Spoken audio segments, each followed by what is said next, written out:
Tadi Muhammad Syed tekankan berkenaan pentingnya pendidikan dan saya setuju. Dengan di sini Abang Muhammad pun daripada Parti PAS, kalau saya boleh tekankan di sini. Dan saya ingat lagi apabila saya merupakan salah seorang mahasiswa di Universiti Islam Antarabangsa Malaysia, MPP kebanyakannya datang daripada pimpinan muda daripada Parti Yang Berhormat yang sangat lantang bersuara dan tidak takut dengan apa-apa ugutan walaupun wujudnya akta AUKU itu yang tersendiri. Dan saya ingat mereka sendiri, Gamis dan yang lain, mendesak kerajaan untuk memansuhkan AUKU atau sekurang-kurangnya untuk mereformasikan AUKU supaya semua anak muda, tidak kira dari parti mana pun, ideologi apa pun mereka pegang, tetapi mereka ada hak untuk bersuara dan untuk melibatkan diri mereka dalam pengumpulan dasar dan untuk membangunkan negara bersama.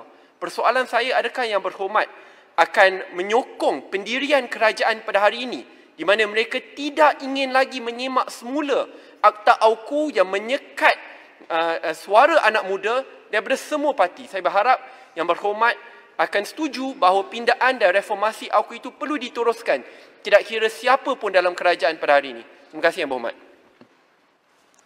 Terima kasih Yang Berhormat. Pihak saya di peringkat anak muda dalam parti saya sentiasa konsisten bahawa anak muda perlu diberi ruang, diberi satu kebebasan untuk mereka memberi pandangan, memberi lontaran idea kepada kerajaan. Dan anak muda ini ada semangatnya yang perlu diraihkan sebagai mereka juga sebahagian daripada kelompok yang ingin membangunkan negara kita. Tuan Pertua, saya menyambung minta tadi. laluan, Sik. Terima kasih ya. Terima kasih. Tuan Pertua, saya amat kagum apabila Yang Berhormat Sik mengatakan pemuda PAS masih lagi konsisten menyokong agar anak muda boleh bersuara.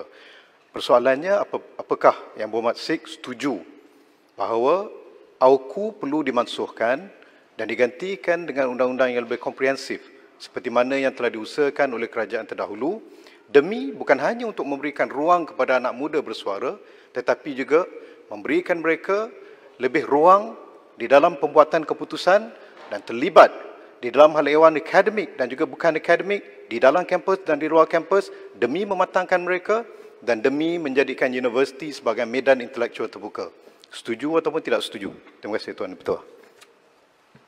Yang Berhormat, saya rengkam ya. Kita sudah pun maklum bahawa AUKU itu tidak boleh dihapuskan kerana ia adalah satu akta untuk mengurus dan mentadbir institusi pengajian kita. Namun kita melihat, seperti kita telah bersama-sama saya faham, ya. Menggubal undang-undang yang lebih komprehensif, menggantikan AUKU yang telah lapuk. Dan itu boleh dilakukan dan ianya dengan mendapat nasihat daripada sudah pasti kerajaan Perikatan Nasional hari ini melihat ruang-ruang itu untuk dikaji dengan lebih meluas dan sudah pasti Perikatan Nasional sangat mengalu-alukan satu pandangan baru daripada kalangan rakyat dan tidak ada dalam tempoh kita menjadi kerajaan ini sekatan kepada anak-anak muda untuk mereka berkempen, untuk mereka memberi pandangan dan sebagainya. Itu jelas dasar kita hari ini. Boleh minta sikit Yang Berhormat Sik Kanga. Adakah itu bermaksud sekarang Sik dan juga PAS menyokong AUKU pula? Terima kasih.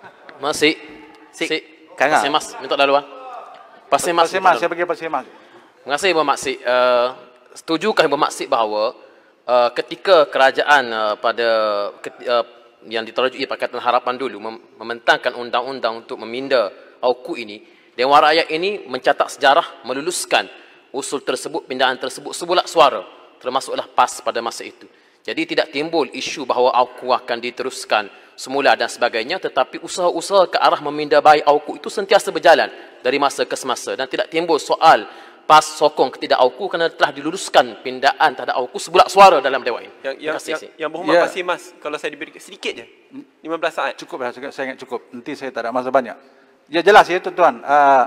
Yang Berhormat sekalian, Simpang Renggam dan juga ahli Berhormat, termasuk Pasir Mas yang disebut tadi, jelas sudah dicatat bahawa dalam Dewan kita ini, kita telah membuat pindaan AUKU ini dan PAS sendiri menyokong dengan sepenuhnya. Tidak ada soal kita patah balik ke belakang dan sebagainya.